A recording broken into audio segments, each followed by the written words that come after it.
Que Dios nuestro Padre y el Señor Jesucristo les concedan gracia y paz. Te saluda tu amiga Merari Medina. Bienvenidos a Rocío para el Alma, Lecturas Devocionales, la Biblia. Hebreos capítulo 9. Ahora bien, aún el primer pacto tenía ordenanzas de culto y un santuario terrenal, porque el tabernáculo estaba dispuesto así. En la primera parte, llamada el lugar santo, estaban el candelabro, la mesa y los panes de la proposición. Tras el segundo velo, estaba la parte del tabernáculo, llamada el lugar santísimo, el cual tenía un incensario de oro, y el arca del pacto cubierta de oro por todas partes, en la que estaba una urna de oro que contenía el maná, la vara de Aarón que reverdeció y las tablas del pacto, y sobre ella los querubines de gloria que cubrían el propiciatorio, de las cuales cosas no se puede ahora hablar en detalle.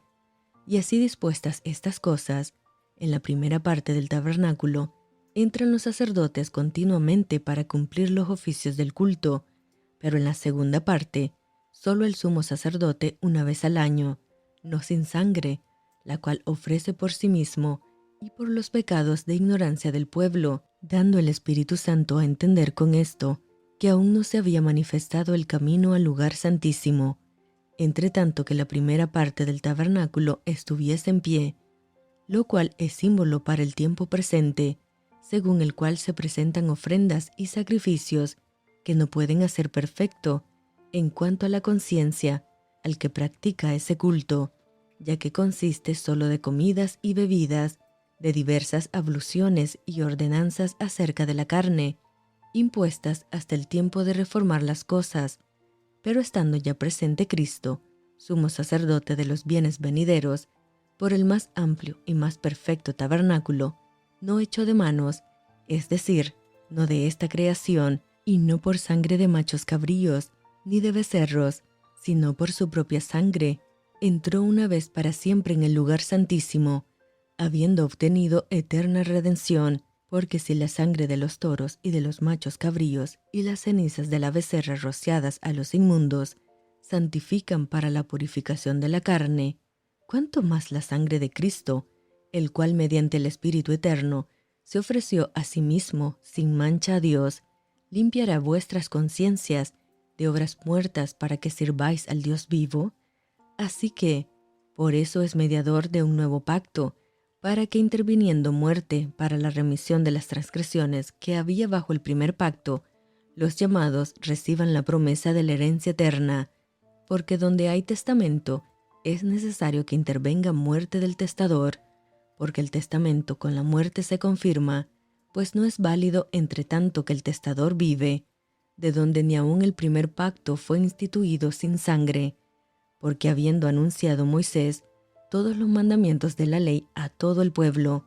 tomó la sangre de los becerros y de los machos cabríos, con agua, lana, escarlata e hisopo, y roció el mismo libro, y también a todo el pueblo, diciendo: Esta es la sangre del pacto que Dios os ha mandado. Y además de esto, roció también con la sangre el tabernáculo y todos los vasos del ministerio,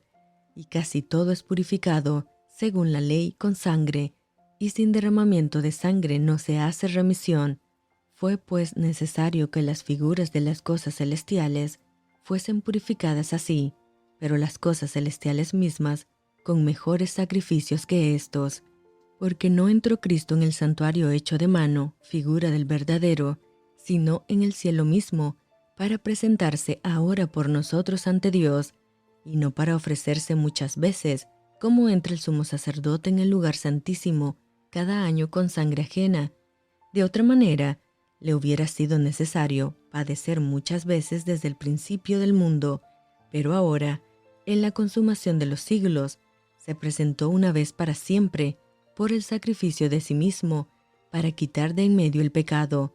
y de la manera que está establecido para los hombres que mueran una sola vez, y después de esto el juicio.